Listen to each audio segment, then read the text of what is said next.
Hagrid? Said Hagrid, who was pulling out his huge boots.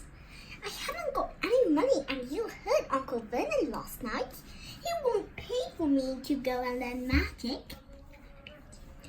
Don't worry about that, said Hagrid, standing up and scratching his head. Do you think your parents didn't leave anything? But if their house was destroyed, they did keep their gold in the house, boy. Nah, this stuff first is Gringotts, with its back. Have a sausage, they're not that cold, and I wouldn't say no to a bit of your birthday cake neither. Wizards have banks? Just the one, Gringotts, run by goblins. Harry dropped the bit of sausage he was holding. Goblins? Yeah, so you'd be mad to try and rob it.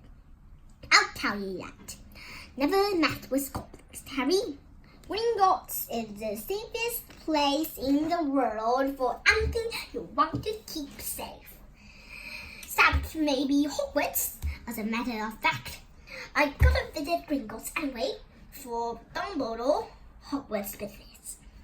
Harry drew himself up proudly. He usually gets me to do important stuff for him. Fetching you, getting things from Gringotts. Knows he can trust me, see? Got everything? Come on then. Harry followed Hagrid out onto the rock. The sky was quite clear now, and the sea gleamed in the sunlight. The boat Uncle Vernon had hired was still there, with a lot of water in the bottom after the storm. How did you get here? Harry asked, looking around for another boat. Flew, said Harry. Flew? Yeah, but we'll go back in this. Not supposed to use magic now I gotcha. They settled down in the boat.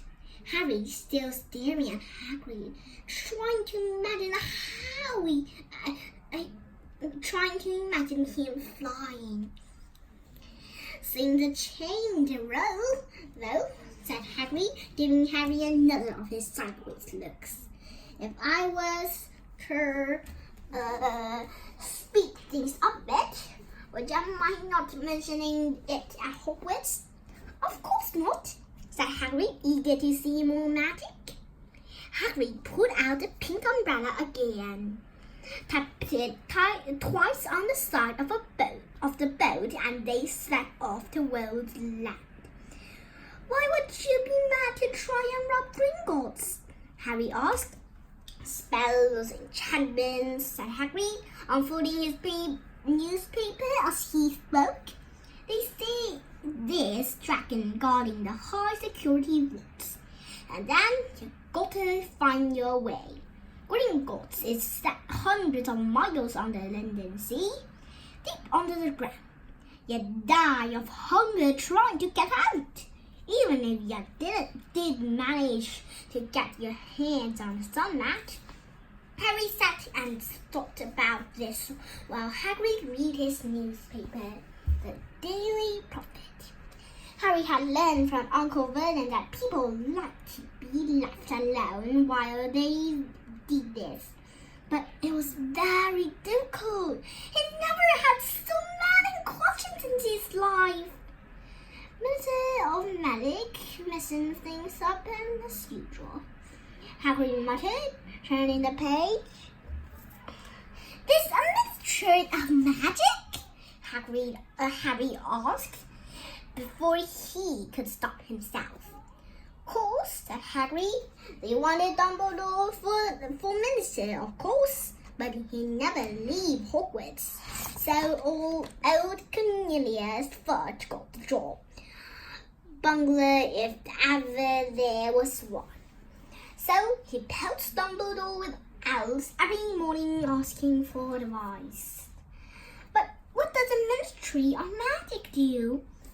Well, their main job is to keep it from the muggles that there steal witches and wizards up and down the country.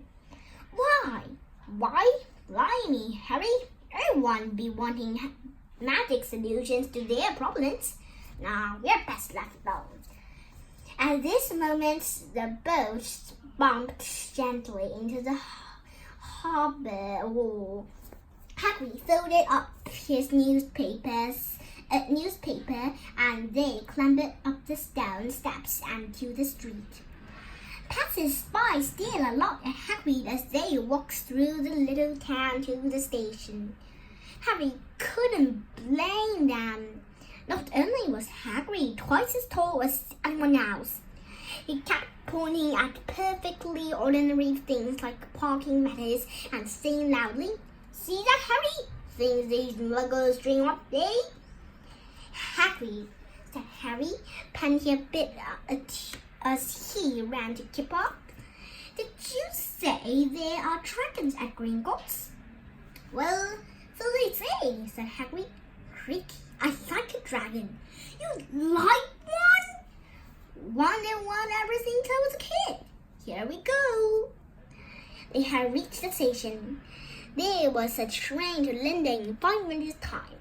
Hagrid, who didn't understand Muggle money, as he called it, gave the notes to Harry so he could buy their tickets. People stayed more than ever on the train. Hagrid took up 2 seats and sat knitting what looked like a canary yellow circus tent. "Still got your letter, Harry?" he asked as he counted stitches. Harry took the parchment envelope out of his pocket. "Good," said Harry. "There's a list there of everything you need." Harry unfolded a second piece of paper he hadn't noticed the night before and read. "Hogwarts School of Witchcraft and Wizardry. Uniform. First-year students will require 1. 3 sets of plain work robes, black. 1 plain pointed hat, black, for day wear. 3. 1 pair of protective gloves, dragon hide or similar. 4. 1 winter cloak, black, silver fastenings. Please note that all pupils' clothes should carry name tags. Set books. All students should have a copy of each of the following: the Standard Book of Spells, Grade 1, by Narinda Goshwok. A History of Magic by Belinda Bagshot. Magical Theory by Birch Waffling. A Beginner's Guide to Transfiguration by Amric Sweech. 1000 Medical Herbs and Fungi by Philodor Spore. Magical Drafts and Potions by Arsenic Ginger. Fantastic Beasts and Where to Find Them by Newt Scamander. The Dark Forces, A Guide to Self-Protection by Quentin Trimble. Other equipment: a wand, a cauldron, pewter, standard size tube, a set glass or crystal vials, a telescope, a set raw scales. Students may also bring an owl or a cat or a toad. Parents are reminded that first years are not allowed their own broomsticks. "Can we buy all this in London?" Harry wondered aloud. "If you know where to go," said Hagrid. Harry had never been to London before. Although Hagrid seemed to know where he was going, he was obviously not used to getting there in an ordinary way.